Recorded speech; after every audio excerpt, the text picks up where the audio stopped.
اور ہماری لائف میں ایک سیٹسفیکشن ہوگی کہ ہمارے پاس جو کچھ بھی ہے ہم اس میں خوش رہیں گے۔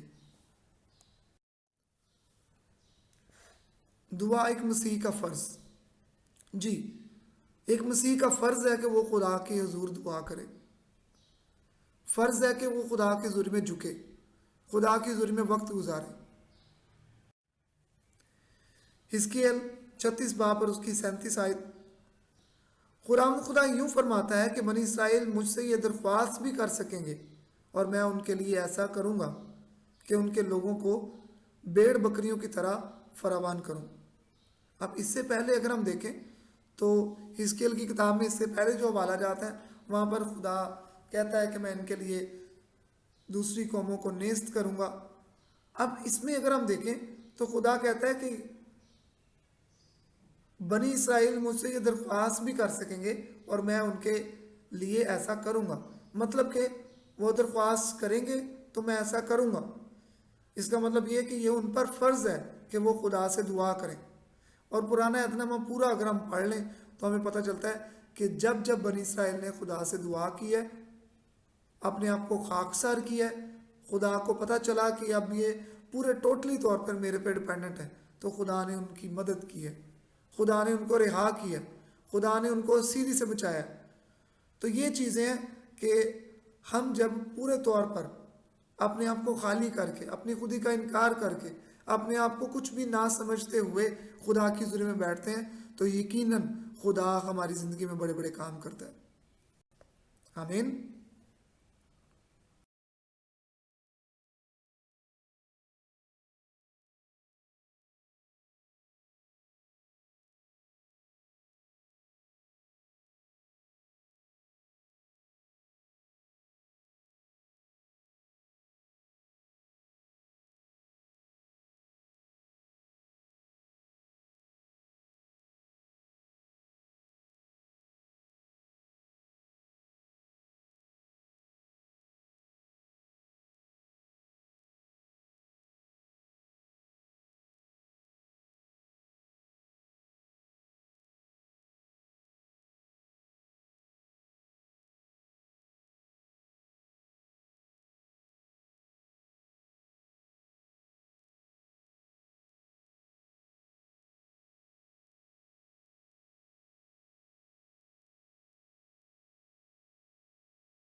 یسوع مسیح نے بھی جب وہ اپنی زمینی زندگی میں تھے تو انہوں نے دعا کی، اپنے شاگردوں کو بلانے سے پہلے دعا کی، اس کا ہمیں حوالہ ملتا ہے لوکا کی انجیل 6 باب اور اس کی 12 آیت میں.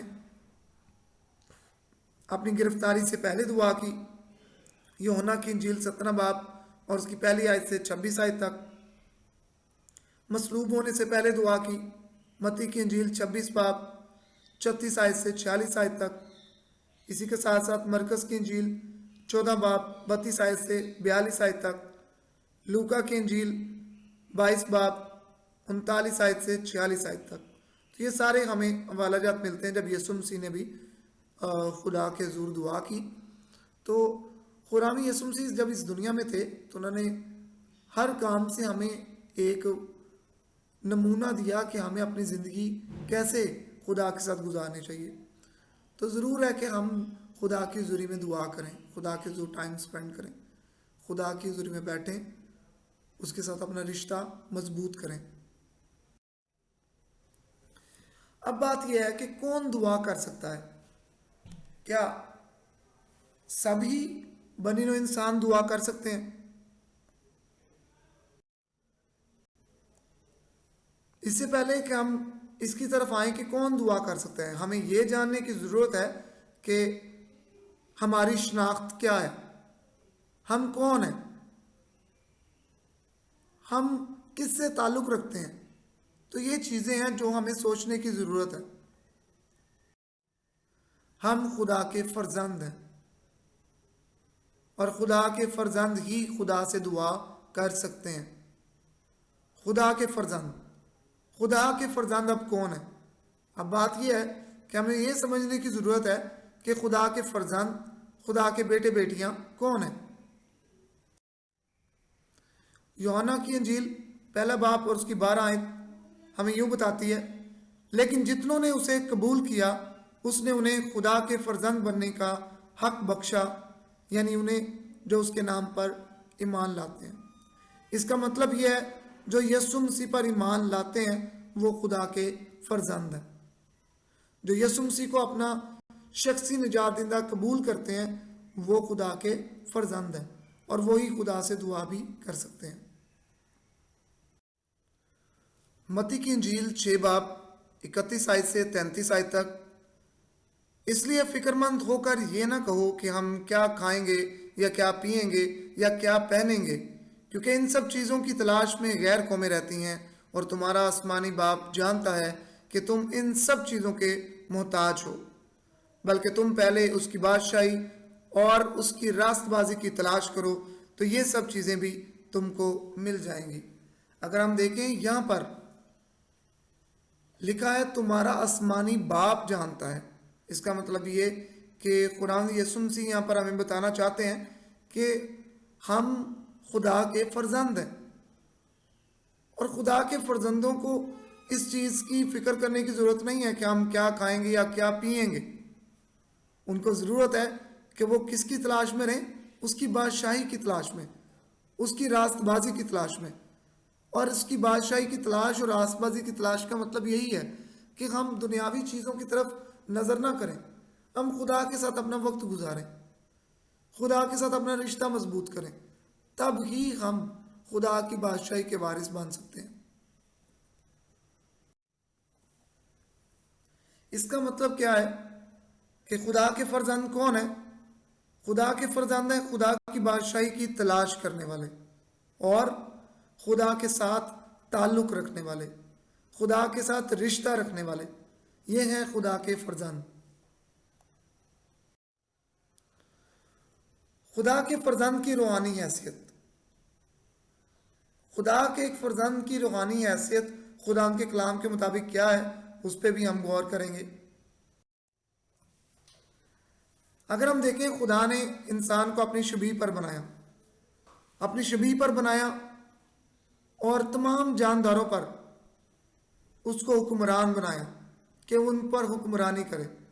پھر بھی انسان گناہ میں گرا, اس نے اپنا وہ مقام جو خدا نے اس کو دیا تھا وہ کھو دیا اور اس وجہ سے خدا کے ساتھ دوریاں پیدا ہوں گی, خدا کے ساتھ انسان کی دوریاں پیدا ہوئیں اور اس طرح سے پہلا آدم جو ہے وہ انسان سے اور خدا سے جدا ہو گیا.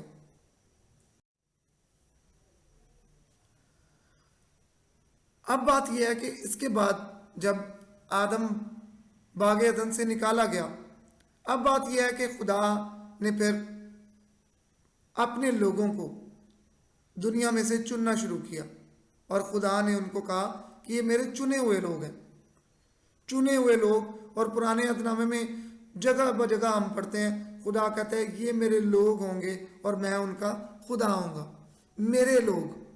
اب پرومیننٹلی خدا کچھ لوگوں کو کہتا ہے یہ میرے لوگ ہوں گے، میرے لوگ۔ اور میرے لوگ کون؟ خدا کے فرزند۔ خدا کے فرزند کی روحانی حیثیت ہی یہ ہے کہ وہ دنیا میں باقی انسانوں میں سے چنے ہوئے ہیں، اور ان کو خدا کہتا ہے یہ میرے لوگ ہوں گے۔ اسی کے ساتھ ساتھ خدا کے جو بیٹے ہیں ان کی روحانی حیثیت جو ہے وہ یہ ہے کہ وہ خدا کے خادم ہیں، خدا کے خادمین ہیں جو کہ اس دنیا میں ہیں۔ اب خدا کے خادم کی جب ہم بات کریں تو اکثر ہمیں لگتا ہے کہ خدا کے خادم کا مطلب یہی ہے کہ وہ پادری ہیں۔ عزیزو ایسا نہیں ہے، خدا کی خدمت کرنے والے، خدا کے خدمت گزار سب ہی خادم ہیں، چاہے وہ جس طرح کی بھی خدمت کرتے ہیں، چاہے وہ چرچ میں کلام سناتے ہیں، چاہے وہ چرچ میں کوئی میوزیکل انسٹرومنٹ بجاتے ہیں، چاہے وہ چرچ میں کوائر میں ہیں، کسی بھی طرح سے وہ اگر خدا کی خدمت کر رہے ہیں تو وہ خدا کے خادم ہیں۔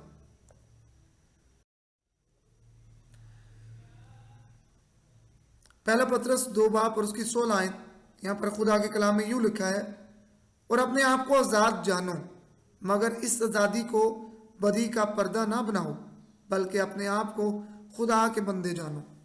اکثر ہم سوچتے ہیں کہ خداوند یسوع مسیح نے کہا تھا کہ اب میں تمہیں نوکر نہیں کہوں گا۔ اب یہ ہے کہ اس کو دیکھتے ہوئے اگر آپ، یہ جو پچھلا پوائنٹ تھا ابھی کہ ہم خدا کے خادم ہیں، آپ سوچ سکتے ہیں کہ ہم خدا کے بیٹے ہیں تو پھر بعد میں خادم ہم کیوں کہہ رہے ہیں؟ بات یہ ہے کہ خدا کا کلام خود ہی ہمیں کہتا ہے کہ ہم آزادی، اپنے آپ کو آزاد جان کر اس آزادی کو بدی کا پردہ نہ بنا لیں۔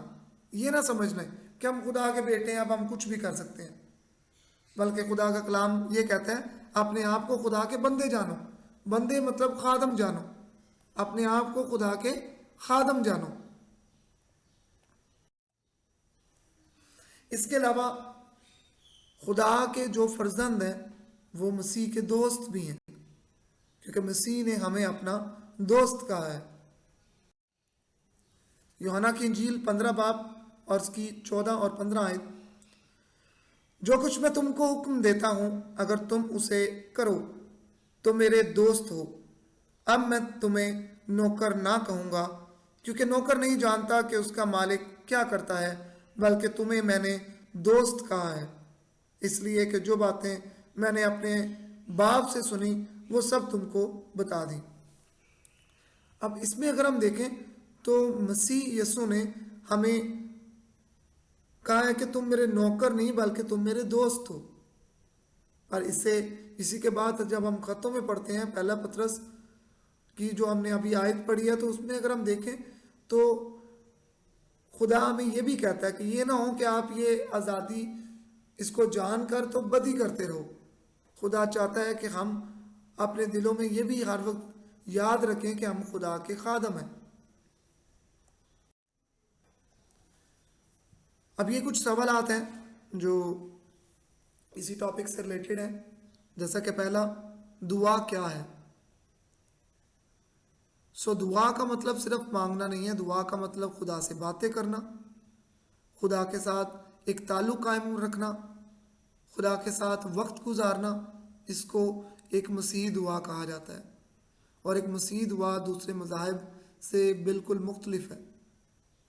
خدا کے فرزند سے کیا مراد ہے، یہ آپ نے لکھنا ہے کہ خدا کے فرزند کون ہیں، ان سے کیا مراد ہے۔ بائبل کی روشنی میں خدا کے فرزند کیا حیثیت رکھتے ہیں؟ چوتھا سوال، ہمیں دعا کیوں کرنی چاہیے؟ پانچواں، کون دعا کر سکتا ہے؟ چھٹا سوال، کیا ہم دعا کے ذریعے خدا کی مرضی کو بدل سکتے ہیں؟ ساتواں سوال، پہلے اور دوسرے آدم سے کیا مراد ہے؟ پہلا آدم جو کہ باغ عدن میں پیدا ہوا، اور دوسرا آدم خدا یسوع مسیح۔ پہلے آدم کے وسیلہ سے گناہ دنیا میں آیا، اور دوسرے آدم کے وسیلہ سے نجات آئی۔ 8واں سوال، یسوع مسیح نے کب کب دعا کی؟ تو جو ہم نے پیچھے پڑھا ہے ابھی اسی لیکچر میں، تو وہ آپ نے یہاں پر لکھنا ہے حوالہ جات کے ساتھ۔ دعا کی ایک مسیح کی زندگی میں کیا اہمیت ہے؟ اور 10واں سوال، اپنی شخصی دعا لکھیں۔ یہ پریکٹیکل تھیولوجی کا بڑا ہی خاص ایک سوال ہے کہ اپنی شخصی دعا لکھیں، اور یہ میری درخواست ہے کہ آپ ضرور اپنی شخصی دعا لکھیں، تاکہ آپ کو پتہ ہو کہ ہم کیسی دعا خدا کی حضور میں کرتے ہیں۔ کیا ان دعاؤں میں سارے وہی جملے ہیں جن سے ہم کچھ نہ کچھ مانگ رہے ہیں، یا صرف دعا کر رہے ہیں، یا ہر وقت وہی رٹی رٹائی باتیں؟ بہرحال میں چاہتا ہوں کہ اپنی شخصی دعا جو آپ کرتے ہیں وہ ضرور یہاں پر لکھیں، اور پلیز جو آپ کرتے ہیں دعا وہ یہاں پر لکھیں۔ یہ آپ نے کوشش نہیں کرنی کہ اب ہم اچھی سے اچھی دعا ہم خود بنائیں، جو آپ دعا کرتے ہیں وہ یہاں پر آپ نے لکھنی ہے۔ مجھے امید ہے کہ آپ نے یہ لیکچر بڑے اچھے سے سنا ہوگا۔ خدا آپ کو اس لیکچر کے وسیلہ سے برکت دے، اپنے کلام کے وسیلہ سے برکت دے۔ اس لیکچر کو اچھے سے سنیں۔ اگر آپ کو ایک دفعہ سن کے سمجھ نہیں آتی ہے تو دوبارہ اس کو سنیں، اور کوشش کریں کہ ہم اس لیکچر کو اپنی زندگیوں میں استعمال کرنے والے بنیں۔ خدا آپ کو برکت دے۔